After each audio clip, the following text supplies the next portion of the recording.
Ya estamos listos, señor Juan Gabriel Benítez. Autorizar el árbitro. Pitazo inicial, se mueve la pelota. Ya está en marcha Nacional Guaraní aquí en el Arsenerico.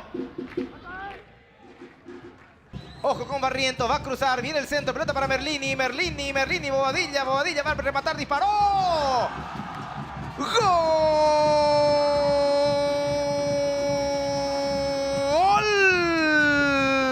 de Guaraní! Raúl Marcelo Bobadilla pisó la pelota, sí, amagó y remató sobre 40 minutos del primer tiempo. El indio con un flechazo rompe el cero en Barrio Obrero. Gana Guaraní, lo firmó Bobadilla.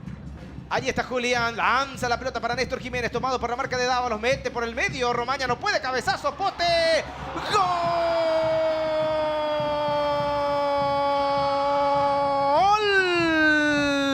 de Nacional! Empata el partido Nacional.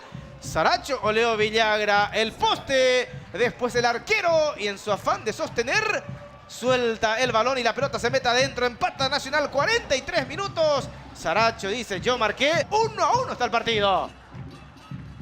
Ahora tiene la pelota Rodney, deja correr Bobadilla, le va a pegar Merlini y le pegó. Pasó cerquita el remate de Bautista. Qué bueno es jugando sin pelota Bobadilla. Se salva Nacional, el remate fue de Bautista.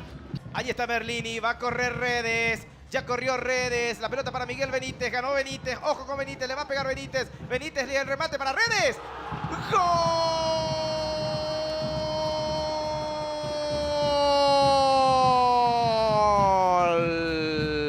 de Guaraní! Rodney y Redes, pero qué pelota metió Miguel Ángel Benítez.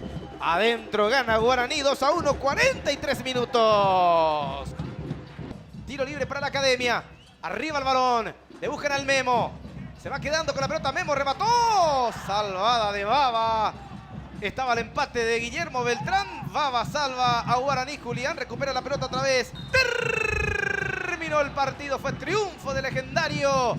Cuarto flechazo en el torneo del Indio. Ganó Guaraní de visitante 2-1 con los goles de Bobadilla y Redes. La figura, me cuenta, señor comentarísimo. Y es el argentino Merlin.